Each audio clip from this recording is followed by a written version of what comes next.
పెళ్లి చేసుకున్న 10 డేస్కి అబ్బాయితో విడిపోయి దూరం వెళ్ళిపోయింది. 1 ఇయర్ తర్వాత అమ్మాయి మెయింటెనెన్స్ అడుగుతుంది. పెళ్ళైన అమ్మాయి మెయింటెనెన్స్ చాలా రకాలుగా అప్లై చేసుకోవచ్చు కోర్టు.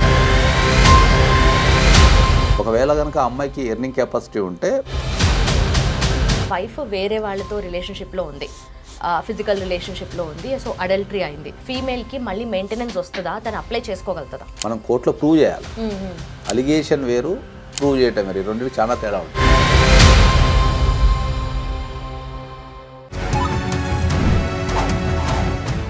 Welcome to iDream. నా పేరు Lumbini. Today we have senior advocate Nageswararao గారు పూజారి with us. Let's talk to him. Hello sir, నమస్కారం. సో నాకు తెలిసిన ఒక కేసు విన్నానమాట రీసెంట్ టైమ్స్లో. సో ఒక అమ్మాయి పెళ్లి చేసుకుని ఆ అబ్బాయి తెలిసిన అబ్బాయి, అంత బాగుంది అంతా అనుకున్నారు. పెళ్లి చేసుకున్న 10 డేస్కి అబ్బాయితో విడిపోయి దూరం వెళ్ళిపోయింది ఇన్ ద సెన్స్ చెప్పా పెట్టకుండా వెళ్ళిపోవడము, లేదంటే వాళ్ళు గొడవ పడుకొని వెళ్ళిపోవడం ఏదో అయ్యింది. దాని తర్వాత 1 ఇయర్ తర్వాత అమ్మాయి మెయింటెనెన్స్ అడుగుతుంది. ఇప్పుడు కోర్టు కూడా ఆర్డర్ చేసింది దట్ ఆల్రెడీ పెళ్లి చేసుకున్నారు కదా, మెయింటెనెన్స్ ఇవ్వాల్సిందే అని చెప్పి. సో ఆ అబ్బాయి, నేను పెళ్లి చేసుకున్న దగ్గర 10 రోజులే ఉంది, పట్టుమని 10 రోజులు కూడా లేదు, నేను ఎట్లా మెయింటెనెన్స్ ఇస్తా అని చెప్పి ఆ అబ్బాయి అంటున్నాడు. ఇది ఆ అబ్బాయి వర్షన్. సో దీన్ని ఎట్లా తీసుకోవాలి? నిజంగానే లాలో దీనికి ఇంకేమైనా ఉందా? ఇప్పుడు జనరల్గా ఏంటంటే మనకు ఇండియాలో మెయింటెనెన్స్ లాస్ ఉన్నాయి అనుకోండి. చాలామంది అడిగే క్వశ్చన్ అదే. ఏమంటారు అంటే ఏంటంటే మనకు మెయింటెనెన్స్ లాస్లో ఏంటంటే, సార్ నేను పెళ్లి చేసుకున్న తర్వాత ఒక 1 వీకే ఉన్నది అమ్మాయి, లేకపోతే ఒక 1 మంతే ఉన్నది, ఒక 2 మంత్సే ఉన్నది, తర్వాత వెళ్ళిపోయింది. సో వెళ్ళిపోయిన తర్వాత మెయింటెనెన్స్ అప్లై చేసుకుంటే నేను ఎందుకు కట్టాలి అనేది చాలామంది అడిగే క్వశ్చన్ అది. అంటే జనరల్ పబ్లిక్కి ఉన్న క్వశ్చన్ అది. ఎందుకంటే వాళ్ళ దృష్టిలో ఏంటంటే పెళ్లి చేసుకొని ఒక 1 మంతే ఉంది కదా, చెప్పా పెట్టకుండా వెళ్ళిపోయింది కదా, లేకపోతే నేను పిలిస్తే కాపురానికి రావడం లేదు కదా, ఇట్లాంటి అన్ని క్వశ్చన్స్ వాళ్ళకి జనరల్ పబ్లిక్ ఉంటాయి అవి. So according to the law ఏంది అంటే, మనం ఒక్కసారి తాళి కట్టిన తర్వాత according to the Hindu marriage act కానీ ఇతర చట్టాలు ఏవైనా కానీ మనకు ఇప్పుడు ముస్లిం పర్సనల్ లాస్ కానీ క్రిస్టియన్ లాస్ కానీ ఏదైనా సరే ఇండియాలో ఏంటంటే మెయింటెనెన్స్ అనేది యూనిఫామ్ లా. అంటే మెయింటెనెన్స్ అనేది భారతదేశంలో ఎంతమంది ఉంటే అంతమందికి వర్తించేలా.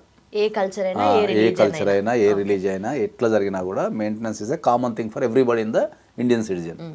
So according to the maintenance law ప్రకారం ఏంది అంటే, మనకు ఎవరైనా సరే ఒక్కసారి తాళి కట్టిన తర్వాత, లేదంటే పెళ్లి చేసుకున్న తర్వాత, అంటే వాళ్ళ కల్చర్ని బట్టి తర్వాత ఒక 1 డే ఉండి వెళ్ళిపోయినా సరే వాళ్ళు భార్య కిందనే గుర్తించబడతారు. సో ఉండకపోవడం అనేది వేరే ఇష్యూ, మెయింటెనెన్స్ ఇవ్వాలనేది వేరే ఇష్యూ. సో వాళ్ళు కోర్టుకి వెళ్ళి అప్లై చేసుకుంటే మెయింటెనెన్స్ ఇవ్వాలా వద్దనేది కోర్టు విల్ డిసైడ్. ఉండకపోవడానికి గల కారణాలు ఏముంటాయి అనేది తర్వాత విషయం. ఫస్ట్ కోర్టు ఏం చెక్ చేస్తుంది? కొన్ని పారామీటర్స్ ఉంటాయి, బేసిక్ పారామీటర్స్ ఉంటాయి కోర్టుకి మెయింటెనెన్స్ ఇవ్వాలి అంటే. ఫస్ట్ వాళ్ళిద్దరు లీగల్గా వైఫ్ అండ్ హస్బెండా కాదా, లీగల్గా మ్యారేజ్ జరిగిందా లేదా అనేది ఫస్ట్ వెరిఫై చేసుకుంటుంది. ఓకే, అది వెరిఫై చేసుకున్న తర్వాత నెక్స్ట్ లెవెల్లో ఏం చేస్తారంటే ఏంటంటే, ఆ అమ్మాయికి ఏమన్నా ఎర్నింగ్ కెపాసిటీ ఉందా, ఓకే అమ్మాయి ఏమైనా జాబ్ చేస్తుందా, ఆ అమ్మాయికి ఏమైనా ఎర్నింగ్ కెపాసిటీ ఉందా.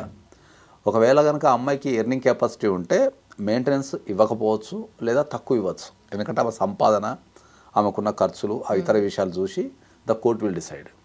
ఈ 2 ప్రధానంగా చెక్ చేస్తాయి.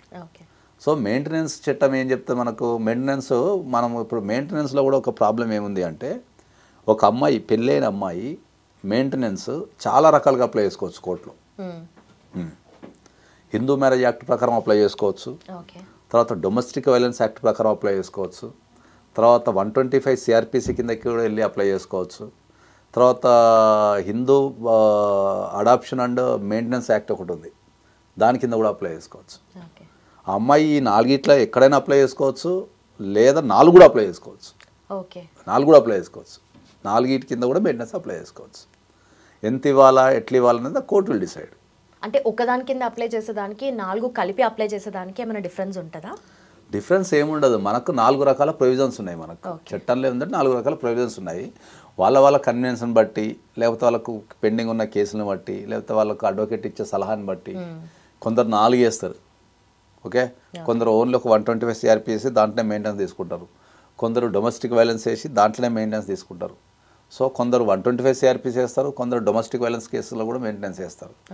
సో ఇట్లా వాళ్ళకున్న కన్వీనియన్స్ని బట్టి, వాళ్ళకు అడ్వకేట్ ఇచ్చే సలహాని బట్టి కావచ్చు, లేకపోతే వాళ్ళు కొంతమంది సతాయించడానికి కూడా 4 వేస్తారు. కోర్టు చుట్టూ తిప్పాలని సతాయించడం కూడా 4 రకాల కేసులు వేసే అవకాశం ఉంటుంది. సో మెయింటెనెన్స్ అనేది ఏంటి అంటే, ఎవరైతే ఒక అమ్మాయి పెళ్లి చేసుకున్న తర్వాత she is unable to maintain her self, ఆమె సొంతగా కాళ్ళ మీద నిలబడి బతకలేని పరిస్థితి ఉన్నప్పుడు, ఆమె జీవితాన్ని కొనసాగించలేనప్పుడు ఆమెకి మెయింటెనెన్స్ ఇవ్వాల్సిన బాధ్యత మన భర్తకే ఉంటుంది. ఇది చట్టం చెప్పేది. అది నువ్వు ఒక్కరోజు ఉన్నావా, ఒక గంట ఉన్నావా, లేకపోతే 10 రోజులు ఉన్నావా, నెల రోజులు ఉన్నావా, 10 సంవత్సరాలు ఉన్నావా, 50 సంవత్సరాలు ఉన్నది కాదు. ఏం చెప్తుంది, ఎప్పుడైనా ఇప్పుడు 50 సంవత్సరాలు నివసించిన తర్వాత కూడా పోయి మెయింటెనెన్స్ అప్లై చేసుకోవచ్చు మనం వైఫ్. ఎప్పుడు భర్త కనుక మనల్ని నెగ్లెక్ట్ చేస్తే మనం 50 సంవత్సరాల తర్వాత కూడా వెళ్ళి మనం మెయింటెనెన్స్, నా భర్త నన్ను నెగ్లెక్ట్ చేస్తున్నాడు కాబట్టి నాకు మెయింటెనెన్స్ ఇవ్వండి అని చెప్పేసి మీరు మెయింటెనెన్స్ అప్లై చేసుకునే హక్కు వైఫ్కి ఉంటుంది. ఇదే కేసు ఒక వైఫ్ అండ్ హస్బెండ్ పెళ్లి చేసుకున్నారు, కొన్ని సంవత్సరాలు బాగానే ఉన్నారు, ఆ తర్వాత దూరంగా ఉంటున్నారు ఆర్ కలిసి ఉన్నా కూడా వైఫ్ వేరే వాళ్ళతో రిలేషన్షిప్లో ఉంది, ఫిజికల్ రిలేషన్షిప్లో ఉంది, సో అడల్టరీ అయింది. ఆ ఫీమేల్కి మళ్ళీ మెయింటెనెన్స్ వస్తుందా, తను అప్లై చేసుకోగలుగుతుందా? ఇప్పుడు ఫీమేల్కి కనుక మెయింటెనెన్స్ అడల్టరీలో కనుక ఉంటే, మనం ఫీమేల్ కనుక అడల్టరీలో ఉందని మనం కోర్టులో ప్రూవ్ చేసుకోగలిగితే మెయింటెనెన్స్ ఆపచ్చు 100%. దాంట్లో ఏం ప్రాబ్లం లేదు. కాబట్టి ఏంటంటే చాలామంది ఏంటంటే ఉన్నంత మాత్రాన మెయింటెనెన్స్ ఆపరు, మనం కోర్టులో ప్రూవ్ చేయాలి. అలిగేషన్ వేరు, ప్రూవ్ చేయటం వేరు, రెండింటికి చాలా తేడా ఉంటుంది. ఇప్పుడు మీకు అర్థమయ్యే భాషలో చెప్పాలంటే ఒక వ్యక్తి ఉన్నాడు అనుకుందాం. ఆ వ్యక్తి దగ్గర ఇప్పుడు ఆ అమ్మాయి ఒక అడల్టరీలు ఉంది అని చెప్పేసి సాక్ష్యాలు ఉండుంటాయి. ఓకే, ఆ సాక్ష్యాలు ఏముంటాయి అంటే ఏంటంటే మనకు జనరల్గా ఏమన్నా ఫోటోలు ఉండొచ్చు, వీడియోలు ఉండొచ్చు, చాటింగ్ ఉండొచ్చు, ఫోన్ కాల్స్ ఉండొచ్చు, లేకపోతే వాళ్ళు ఎక్కడన్నా రూమ్లో గడిపినట్టు ఏమన్నా ఆధారాలు ఉండొచ్చు, ఏదన్నా ఉంటుంది, ఆధారం ఉంటుంది. జస్ట్ బికాజ్ ఆఫ్ ఆధారం మీదనే మెయింటెనెన్స్ ఆపలేరు ఎమ్మటే. సో ఆ ఆధారాన్ని మనం కోర్టులో ప్రూవ్ చేయగలగాలి. అందరు ఏమనుకుంటారంటే ఇప్పుడు నా దగ్గర ఫోటో ఉంది కాబట్టి ఇక ప్రూవ్ అయిపోయింది కదా అనుకుంటారు. అట్లా కాదు, కోర్టు రాయాలా, ఓహో ఈ అమ్మాయి అడల్టరీలో ఉంది అని కోర్టు రాసినప్పుడే అది ప్రూవ్ అయినట్టు. అంతసేపు అది పరిశీలనలోనే ఉంటుంది అది. సో మన డాక్యుమెంట్ వేస్తాము, ఆ డాక్యుమెంట్కి వ్యాలిడ్ ఉందా లేదా, అది ఒరిజినల్ డాక్యుమెంటా కాదా, అది ఏ సందర్భంలో తీసుకున్నారు, ఎందుకు తీసుకున్నారు, ఇట్లాంటివన్నీ చెక్ చేసుకున్న తర్వాతనే కోర్టు డెలివరీ చేస్తుంది. జనరల్ పబ్లిక్ ఏమనుకుంటున్నారంటే నా దగ్గర ఉంది కదా సార్ అంటుంటాడు, అంతే. ఇంకా నా దగ్గర వీడియో ఉంది కదా సార్, లేకపోతే నా దగ్గర ఇది ఉంది, ఫోటో ఉంది కదా సార్, చాటింగ్ ఉంది కదా సార్ ఇక అంటారు. అది కాదు, స్క్రీన్ షాట్ కూడా తీసుకొస్తారు, స్క్రీన్ షాట్ తీసుకొస్తారు, వీడియోస్ తీసుకొస్తారు. కాబట్టి అది ఒక్క బేసిస్ మీదనే మనం అడల్టరీ ఉంది అని అలిగేషన్ వేరు, కోర్టులో దాన్ని ప్రూవ్ చేయటం వేరు. ఓకే, టెక్నికాలిటీ ఏంటంటే అదే చెప్తున్నాను. టెక్నికాలిటీ ఏంటంటే జనరల్గా ఇప్పుడు మనకు ఐ లవ్ యూ అనే పదం ఉంటుంది. ఓకే, మన నిత్య జీవితంలో ఐ లవ్ యూ అనే పదం ఏంటంటే మోర్ సెన్సిబుల్గా మాట్లాడితే ఏంటంటే ఐ లవ్ యూ అనేది ఒక ఇద్దరు వ్యక్తులు ప్రేమించుకుంటే, ఒక ఆడ ఒక మగ ప్రేమించుకుంటే చెప్పేదే అంటాం మనం జనరల్గా. ఎక్కువ యూజ్ చేస్తాం మనం జనరల్గా ఐ లవ్ యూ అనే పదం. అది ఇప్పుడు జనరేషన్ కంటే సరే ఐ లవ్ యూ అనేది జనరల్గా నార్మల్ థింగ్ కావచ్చు, కానీ మనం ఒక 10-15 years పోతే ఐ లవ్ యూ అనే పదం ఓన్లీ వైఫ్ అండ్ హస్బెండో లేకపోతే రిలేషన్లో ఉన్న వ్యక్తులు చెప్పుకుంటారు అనేది ఒకటి ఉంటుంది. అంటే వాళ్ళిద్దరు ఎవరైనా ఇద్దరు ఐ లవ్ యూ చెప్పుకున్నారు అంటే వాళ్ళిద్దరి మధ్యలో సంబంధం ఉంది అనేది క్వశ్చన్, జనరల్ పబ్లిక్ ఒపీనియన్ అది. కానీ కోర్టు భాషలో ఐ లవ్ యూ అనేది జనరల్ వర్డ్. అది ఇప్పుడు ఐ లవ్ యూ అనేది నువ్వు ఫ్రెండ్కి చెప్పొచ్చు, ఐ లవ్ యూ అనేది నువ్వు ఎవరికైనా చెప్పొచ్చు, జనరల్గా ఫాదర్కి మదర్కి. అది I love you is general word. I love you అంటే ఏంది, జనరల్గా నేను ఒక వ్యక్తిని ప్రేమిస్తున్నా, ఇష్టపడుతున్నా, అంతే. ఆ ఇష్టం అనేది ఏదైనా కావచ్చు, అది ఒక బ్రదర్ రిలేషన్షిప్ కావచ్చు, అది ఎనీ రిలేషన్షిప్ దాంట్లో. సో ఓన్లీ ఒక ఐ లవ్ యూ అనే పదం చెప్పడం ద్వారా వాళ్ళిద్దరి మధ్యలో సంబంధం ఉంది అని మనం చెప్పలేము అట్లా. కాబట్టి కోర్టు దృష్టి అనేది ఎప్పుడు డిఫరెంట్గా ఉంటుంది. మనకు జనరల్ పబ్లిక్ ఇష్యూస్ అనేవి ఎప్పుడు డిఫరెంట్ ఉంటాయి, అంటే వాళ్ళ పరిధిలో ఆలోచిస్తారు వాళ్ళు, అంతే. కోర్టు అనేది మొత్తం సమాజాన్ని రిప్రజెంటేటివ్ చేయాలి కాబట్టి, మొత్తం సమాజానికి సంబంధించింది రిప్రజెంటేటివ్ చేయాలి కాబట్టి వాళ్ళు కొద్దిగా ఆలోచించి దాని జడ్జిమెంట్ అనేది డెలివరీ చేయడం జరుగుతుంది. I dreams, this police diaries is something very, very valuable towards that. I must really appreciate Murali, your insights. I dreams founder and CEO Chinna Vasudev Reddy gartoni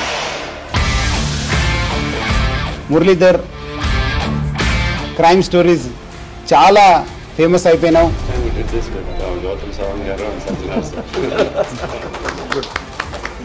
Well done. Congratulate him for doing so well, and I congratulate him, his boss also. For doing so well.